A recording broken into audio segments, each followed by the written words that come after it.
Assalamualaikum warahmatullahi wabarakatuh. Perkenalkan, nama saya Cahya Romdoni dari kelas 11 IPS 2. Di sini saya akan menerangkan tentang perjuangan rakyat Surabaya pada tanggal 25 Oktober 1945. Brigade 45 di bawah pimpinan Brigadir Jenderal AWS Malabi mendarat di Surabaya. Mereka mendapat tugas dari Panglima Abney untuk melucuti serdadu Jepang dan menyelamatkan interniran sekutu. Kedatangan mereka disambut oleh R.M. T.A. Suryo atau Gubernur Jawa Timur antara wakil-wakil pemerintah Republik Indonesia dan AWS Malabi. Kemudian mengadakan pertempuran yang dihasilkan sebagai berikut. Yang pertama, Inggris berjanji bahwa kedatangan tentara tidak disertai angkatan perang Belanda. Yang kedua, disetujui kerjasama antara kedua belah pihak untuk menjamin keamanan dan ketentraman. Dan yang ketiga, akan segera dibentuk kontak biro atau contact bureau agar kerjasama terlaksana dengan baik. Dan yang terakhir, yang keempat, Inggris hanya akan melucuti senjata tentara Jepang. Atas kesepakatan tersebut, Inggris diizinkan masuk kota Surabaya. Ternyata dalam praktiknya, Inggris tidak menepati janjinya dan justru berusaha menguasai Surabaya pada tanggal 26 Oktober 1945 malam hari. Atau peleton dari PL Security Section di bawah pimpinan Kapten Seun menyerbu penjara Kalisosok dan tujuan membebaskan kolonial. Puyer, seorang kolonial Angkatan Laut Belanda serta kawan-kawannya. Keesokan harinya, Inggris juga menduduki Pangkalan Udara Tanjung Perak, kantor pos besar, gedung Bank Internatio, dan objek-objek vital lainnya. Pada tanggal 27 Oktober 1945, pesawat terbang Inggris menyebarkan pamflet-pamflet yang berisi perintah agar rakyat Surabaya dan Jawa Timur menyerahkan kembali senjata hasil rampasan dari Jepang. Pada tanggal 27 Oktober 1945 terjadi kontak senjata antara pasukan Inggris dan para pejuang di Surabaya. Pada tanggal 28 Oktober 1945 kedudukan Inggris semakin terdesak. Benteng berhasil dilumpuhkan dan beberapa objek vital dapat direbut kembali oleh para pemuda Surabaya.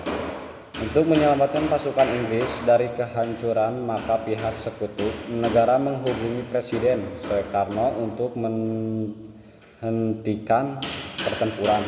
Setelah itu terjadi perundingan antara Presiden Soekarno dan Jenderal D.C. Houghton atau atasan Malabi, Mohatta Amir Syarifuddin dan Malabi. Perundingan tersebut menghasilkan dua kesepakatan, yaitu penghentian kontak senjata dan Inggris mengakui kedaulatan Republik Indonesia.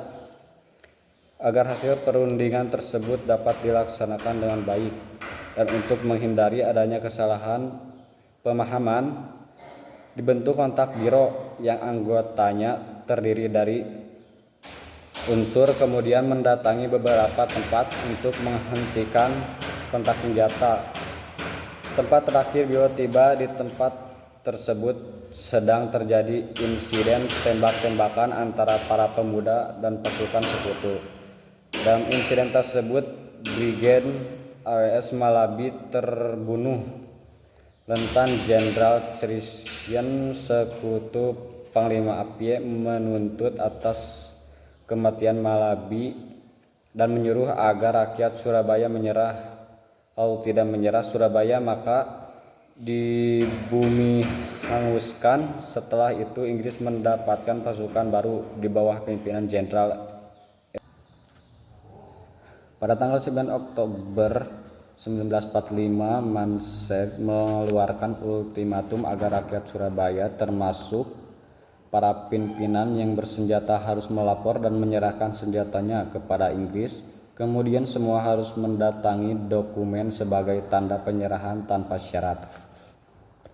kepada Inggris dan batas waktu yang ditentukan adalah pukul 6 WIB tanggal 10 November 1945. Kalau ultimatum tidak dipindahkan sampai batas waktu yang ditentukan, Inggris akan mengerahkan semua kekuatan darat, laut, dan udara untuk menghancurkan Surabaya.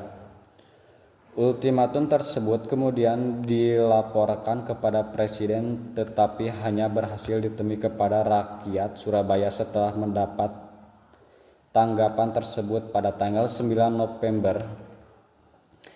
Para pemuda kemudian mulai membuat pertahanan di dalam kota. Komandan Pertahanan Kota Sungkono telah mengundang semua unsur kekuatan rakyat yang terdiri dari TKR, PRI, BPRI, Tentara Pelajar Polisi Istimewa, BPI, PTKR, dan TKR Laut untuk mengumpul di markas Pregola 4 Sukono, membagi Surabaya dalam 3 sektor pertahanan. Sektor Barat dipimpin oleh Kunkiat, sektor Tengah dipimpin oleh Keator dan Marhadi, serta sektor Timur dipimpin oleh Kadim Prawiyodjardo. Sedangkan dari Jalan Mawar nomor 4, Bung Tomo membakar semangat juang rakyat melalui radio. Sekian, terima kasih. Wassalamualaikum warahmatullahi wabarakatuh.